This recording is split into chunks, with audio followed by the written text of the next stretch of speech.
So, I'm back from the walk, and this took me nearly 2 hours. I didn't plan to go as long, but it really felt good. It was magical. Before I wash my hair, I use this oil.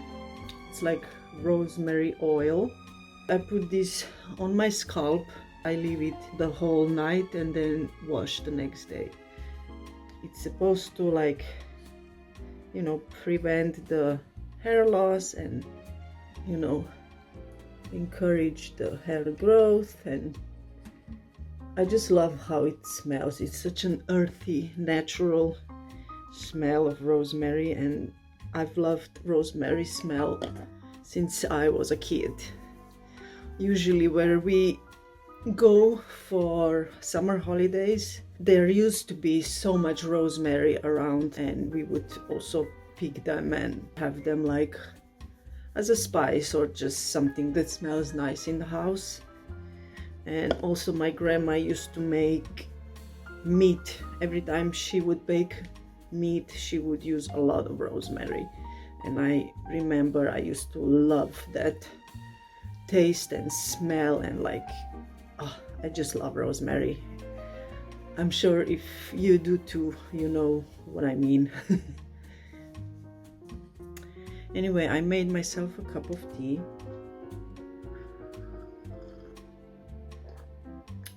I'm gonna enjoy that, and I feel like to just have a slow day. I really enjoy when I am home, especially in the weather like that. It's snowing or if it's raining.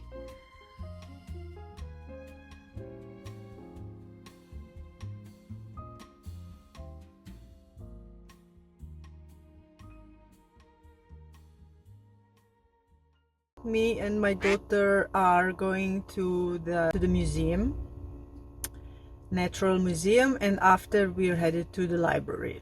So we have a full fun adventurous day today ahead.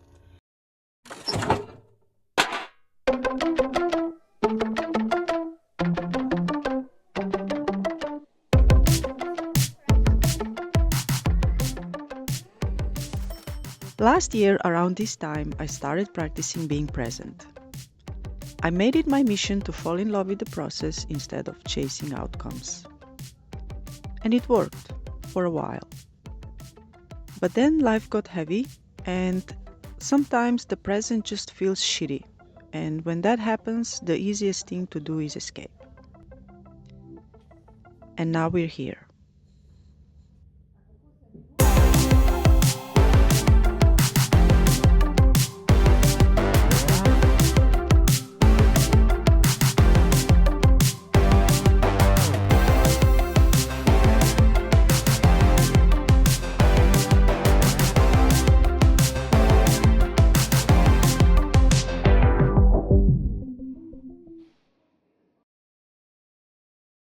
I've been consistent with my routines and schedules for almost 2 months now. I feel pretty good.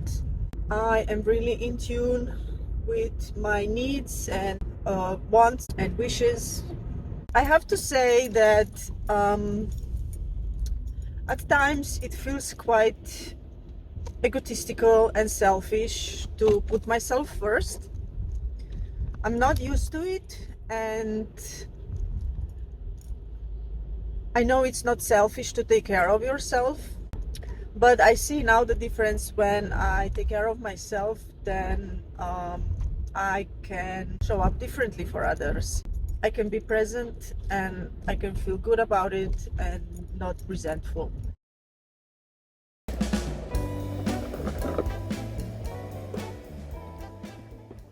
Most of last year slowly turned into something I've known too well.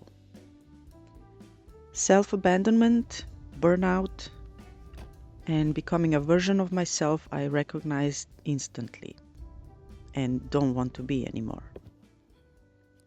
It always starts the same way. I stop being present, I rush, I escape into distractions, I tell myself I'll come back later, and I don't.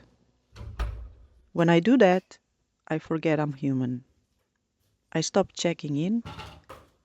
I stop feeling and I just function. But here's the thing. The work I did last year didn't disappear. It stayed with me. Even when I chose not to engage with it, it was still there. I can't let you go, baby. I just wanna tell you that. No, no, no, no. Yeah. All of my friends say, girl, you better take care. Cause that man is trouble, you best beware. And though deep down, I know I might be headed for teardrops. Now that you got me started, I just can't stop.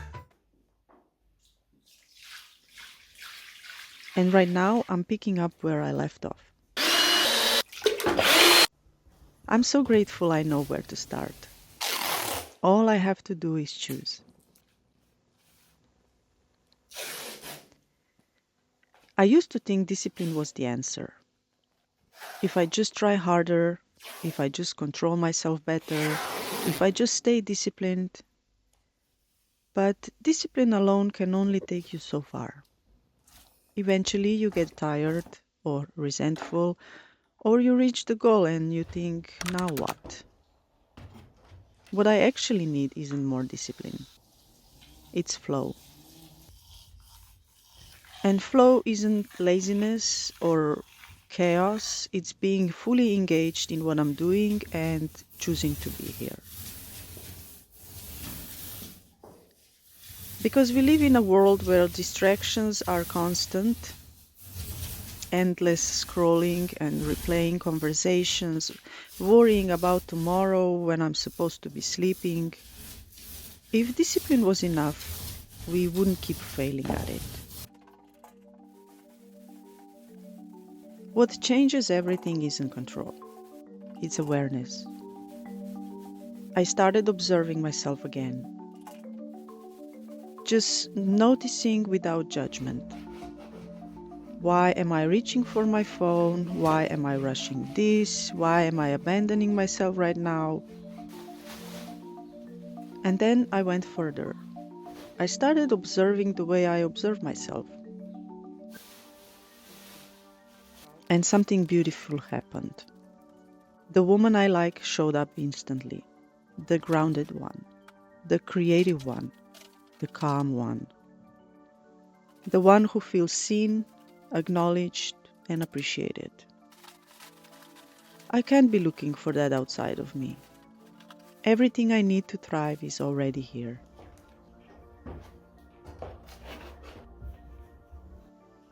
You know, discipline might start the journey, but awareness sustains it. Flow makes it worth living. And I don't need to control my mind. I need to notice it.